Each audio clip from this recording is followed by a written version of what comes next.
ममता बनर्जी है ना, ये हमेशा वोट कार्ड की राजनीति खेलती है। दुर्गा पंडाल उन्होंने लगने नहीं दिए, हमारी माता रानी के भक्तों पर लाठियां बजवाई, वहां से हिंदुओं को घर से निकाल कर भगाएगी और उनके टीएमसी के गुंडे हिंदुओं को चिन्हित कर मारेंगे। वो सिर्फ बरसाती मेंढक है, मुस्लिमों को आग में धकेलने का काम करते हैं। क्योंकि ममता बनर्जी का इस बार सुपड़ा साफ है। नाथूराम गोडसे का बीजेपी जो है उनको विरोध नहीं करती, ऐसे में विपक्ष कहता है कि उनको विरोध क्यों नहीं करते, वही पहला आतंकवादी था देश का।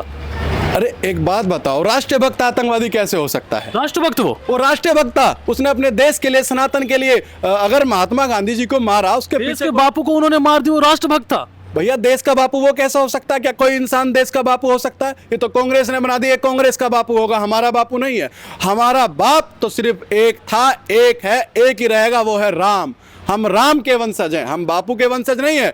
बापू के वंशज होंगे तो फिरोज खान होंगे, राजीव गांधी होंगे, राहुल गांधी होंगे, सोनिया गांधी होगी। हम बापू के वंशज कैसे मान ले? हम कैसे उसे अपना पिता मान ले? क्या आप कोई अपना पिता मान लेगा किसी दूसरे व्यक्ति को? नहीं मान सकता। महात्मा गांधी मान सकते हैं, मगर हम राष्ट्रपिता नहीं मान सकते। उन्होंने राष्ट्रपिता का दर्जा दे दिया तो वो जाने, हमारे लिए तो नहीं है भैया। हमारे लिए तो हमारा पिता, हमारा एक ही वंशज है, वो है राम, जिसके हम वंशज है, और हम उसी को मानेंगे। गांधी जी शहीद हो गए थे देश के लिए, तो राष्ट्रपिता क्यों नहीं वो? मैं मानता हूँ, क्यों शहीद भगत सिंह को राष्ट्रपिता का दर्जा क्यों नहीं दिया? सुभाष चंद्र बोस को राष्ट्रपिता का दर्जा क्यों नहीं दिया? नाथूराम गोडसे को राष्ट्रपिता का दर्जा क्यों नहीं दिया? शहीद भगत सिंह जी को राष्ट्रपिता का दर्जा क्यों नहीं दिया? क्या उन्होंने हंसते हुए देश को बलिदान नहीं दिया? फांसी पर चढ़ गए। क्या राष्ट्रपिता गांधी जी फांसी पर चढ़े थे? भगत सिंह फांसी पर चढ़ गए थे। एक नौजवान जिसने अपना कल का नहीं पता, उसने हंसते हंसते अपनी जान अपने देश के लिए कुर्बान कर दी थी। तो गोडसे का सपोर्ट क्यों कर रहे हैं? उन्होंने ऐसा क्या काम कर दिया? भाई गोडसे ने जो करा सोच समझ के करा होगा। आप मुझे एक बात बताइए, नाथूराम गोडसे आतंकवादी कैसा हो सकता है? वो एक राष्ट्रभक्त था, वो अपने देशभक्त था। वो इसलिए था कि अगर आप मुझे बताइए, मैं हिंदू हूं, अभी कुछ दिन पहले आपने देखा होगा पुलवामा में, अभी कुछ दिन पहले पहलगांव में आतंकियों ने हिंदुओं का धर्म पूछकर मारा, ठीक है? और हम सब लोगों के मन में इतना गुस्सा था कि अगर हमें आतंकवादी दिख जाए तो हम गोली मार देंगे। आप याद करो उस काले दिन को जब 45,000 हिंदुओं की लाश पाकिस्तान से आ रही थी और महात्मा गांधी जी पाकिस्तान के नेताओं से बोली लगा रहे थे।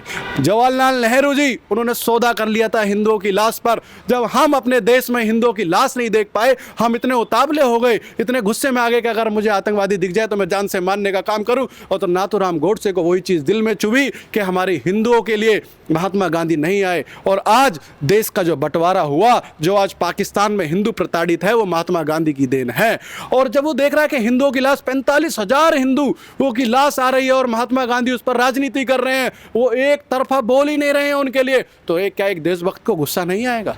अभी अगर मेरे सामने वो आतंकवादी दिख जाते, मुझे पता है मैं मर जाता, मगर मैं उन्हें मार के मरता, तो वही गुस्सा उनके जहन में था, वही गुस्सा नाथूराम गोडसे के दिल में था। तब जाके उन्होंने राष्ट्रपिता महात्मा गांधी को गोली मारी और बोला कि तुमने हमारे हिंदुओं का अत्याचार होते हुए देखा, तुमने 45,000 हिंदुओं की लाश का सौदा करा, इसलिए उन्होंने राष्ट्रपिता महात्मा गांधी को गोली मारी।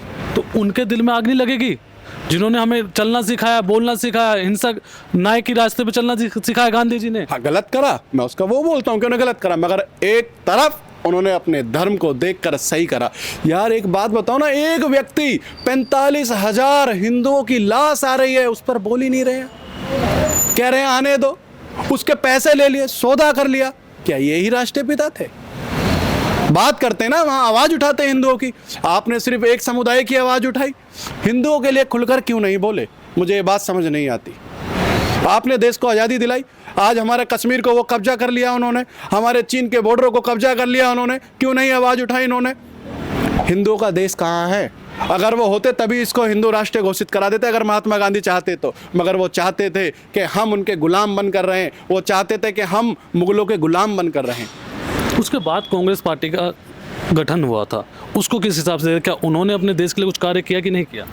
देखो, कांग्रेस पार्टी ने सिर्फ अपने लिए कार्य किया, अपने लिए कार्य करा। उन्होंने अपना विकास करा, उन्होंने देश का विकास नहीं करा। देश का विकास तो आज हो रहा है, जो सभी धर्मों को एक साथ मान के जा रहे हैं। और आज कांग्रेस पार्टी ने हमारे देश को अंदर से खोखला कर दिया। उन्होंने 70 साल देश पर राज करा, मगर वो हमारे 500 साल पुराने राम मंदिर को नहीं बना पाए। अब कैसे राम मंदिर बन गया अयोध्या में? वो राम की बात ही नहीं करते। वो बात करते हैं तो सिर्फ जिन्ना की बात करते हैं, बाबर की बात करते हैं, औरंगजेब की बात करते हैं, अकबर की बात करते हैं। वो कहाँ से देशभक्त हुए? आप कह रहे हैं उन्होंने देश के कुछ नहीं किया, राजीव गांधी को अपने कुर्बान हो गए, वो मतलब देश के लिए शहीद हो गए, लोगों ने आके गोली मार दी। अगर अपने लिए देखते तो सेफ्टी में चलते वो। भाई साहब उन्होंने करा, मगर उन्होंने हमारे धर्म के लिए क्या करा, मैं ये बात पूछना चाहता हूँ। उन्होंने देश के लिए करा ना, उन्होंने देश के लिए भी नहीं करा, अपने समाज की उन्नति के लिए करा। जिस समाज से वो प्रेम करते थे ना, जिसके वो हितैषी से और आज भी हितैषी बने हुए हैं, उनके लिए सबसे ज़्यादा करा। उन आयरन लेडीज को भूल गए आप? आयरन लेडीज हमारे लिए आयरन लेडीज नहीं है, इमरजेंसी लगा दी थी, देख रहे थे। और जो बेगम को तो दे रहे हैं 14,000 रुपए 12 बच्चे पैदा करने का, हिंदुओं की नसबंदी करा रहे हैं इमरजेंसी में। और शर्म आनी चाहिए। आज देखो हमारे देश के यशस्वी रक्षा मंत्री, उनकी माता जी खत्म हो गई, उसके बाद भी उनको जेल में डाल दिया। आज देखो कोई कांग्रेस नेता क्या जेल में डल रहा है कि अब क्यों नहीं लग रही इमरजेंसी? हमारे देश के यशस्वी रक्षा मंत्री रोए कि मुझे अपनी माँ को अंतिम संस्कार करने के लिए जाने दो। आप जब उनका बयान सुनोगे ना, आपका मन भावुक हो जाएगा। ये थी कांग्रेस पार्टी। क्या एक बच्चे का, एक बेटे का इतना अधिकार नहीं था कि वो जेल में से बाहर निकलकर उसको पैरोल नहीं दी जा सकती थी क्या, कि वो अपने माता पिता, जो उनकी माँ खत्म हुई, उनका अंतिम संस्कार करके आ सके? क्या ये थी कांग्रेस पार्टी? आप कांग्रेस पार्टी पर आरोप लगा रहे, पर राहुल गांधी कहते हैं हमारा जो पूरी पीढ़ी थी उन्होंने देश में सेवा किया है। राहुल गांधी खुद बिना शादी, अभी तक शादी नहीं किया उन्होंने, पर वो भारत जोड़ो यात्रा, ना जोड़ो यात्रा करते रहते हैं। भैया भारत जोड़ो यात्रा पता है वो किस लिए निकालते हैं? क्योंकि उन्होंने भारत को तोड़ा है। भारत जोड़ो यात्रा क्यों निकाल रहे हैं वो भाई?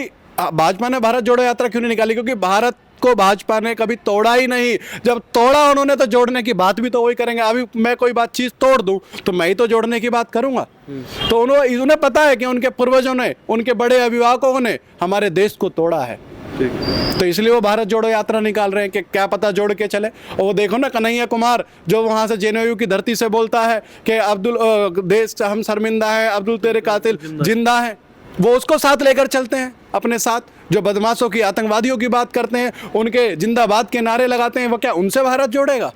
भारत जोड़ेगा तो देश के किसान से जुड़ेगा, भारत जोड़ेगा तो देश के कल्याण से जुड़ेगा, भारत जुड़ेगा तो देश के मजदूरों से जुड़ेगा, भारत जुड़ेगा तो उनसे जुड़ेगा जिन्होंने अपने देश के लिए कुर्बानी दी है हंसते हुए। क्यों नहीं गए वो उनके घर? उनको साथ लेकर चलते ना। जाते शहीद भगत सिंह जी के गाँव, जाते सुभाष चंद्र बोस जी के गाँव, जाते नालंदा विश्वविद्यालय बिहार में, क्यों नहीं गए वहाँ पर? वो कभी जाएंगे भी नहीं। वो वहाँ जाएंगे जहाँ जहाँ उन्होंने तोड़ा है, वहाँ जाके राजनीति करेंगे वो। क्या राहुल गांधी को प्रधानमंत्री नहीं देखना चाहते? मैं तो भगवान से भी यही प्रार्थना करता हूँ कि जब तक मैं जिंदा हूँ, जब तक तो बिल्कुल ना बने। क्योंकि हमें दब के नहीं रहना, हमें स्वतंत्र रहना है।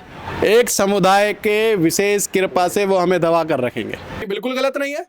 अगर दूसरा पार्टी कोई अगर इसका समर्थन करती है कि मंदिर बनना चाहिए, तो स्वागत है उसके एहसानों का, स्वागत है उसकी बातों का।